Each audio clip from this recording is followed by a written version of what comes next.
Johnny Depp. Cet acteur qui fait fantasmer bon nombre de femmes avec son regard ténébreux, un brin bad boy, le junkie que l'on a envie d'aimer ensemble.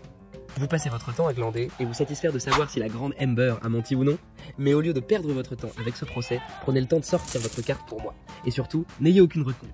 Bien sûr, je vais vous dire les 3 raisons pour lesquelles vous devriez le faire. 1. Jack Sparrow, ce phénix. Johnny, ce sexe symbole que l'on a failli mettre aux oubliettes. Comme vous le savez, pas besoin de se passionner pour la justice. Vous vous prenez tous pour des juges compétents et à donner votre avis merdique sur toutes sortes de sujets. Pauvre Johnny, carrière brisée, plus de Jack Sparrow à cause d'une pouffe en quête de notoriété, quel dommage. Amber, merde, tu devrais le savoir, on ne s'attaque pas au Black Pearl sans conséquence. Bon, ça t'a coûté 15 millions de dollars et 2 millions à Johnny. On peut donc en conclure que ta mutinerie a échoué Amber. Même si on sait très bien que tu ne paieras jamais. Elon, aide-moi par pitié. Donc arrêtez, gardez votre salive et votre pseudo-intelligence et sortez votre carte bêtement. C'est bien plus dans vos cordes. 2. Amber, la victime coupable. Après, on peut comprendre Amber. Il est vrai que pour vous, crâne de moineau, Johnny est le coupable idéal. On sait qu'il a une carrière de plus grand cheminot des États-Unis, les rails n'ont plus aucun secret pour cet homme. Bon, on sait aussi que Édouard aux mains d'argent est une métaphore et une blague de Tim Burton faite à son ami pour lui dire « Dommage que tu n'aies pas de ciseaux à la place des mains dans la vraie vie, tu serais moins bourré tout le temps ». Et voilà comment un gars à l'image sulfureuse passe pour un demeuré et un cogneur de femmes devant le monde entier. Vous ne cherchez pas plus loin que ce qui vous arrange de croire, juste du négatif en permanence. Mais attendez, ça tombe bien.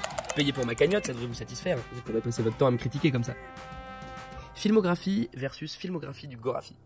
Après, on comprend parfaitement le désarroi de la petite Amber. Seul film Aquaman, ça c'est de la filmographie.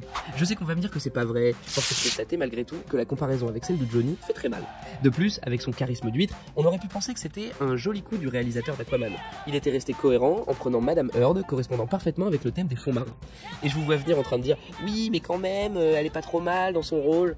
C'est tout à fait normal, vos seules références cinématographiques sont L'élève du cobu et Plus belle la vie. On peut comprendre aisément qu'il vous en faut très peu pour vous satisfaire. Ça tombe bien, ma cagnotte est toujours là. En conclusion, le jugement sans raisonnement n'est pas très recommandé. Je ne vais pas vous refaire, je sais exactement ce que vous êtes. On ne gagne pas une course avec des ânes. Ça tombe bien, je ne comptais pas en gagner, mais j'ai besoin de bourriques pour la faire avancer. La Fontaine serait fière de moi, ce parallèle avec le lièvre et la tortue est absolument satisfaisant. Prenez votre temps, mais payez.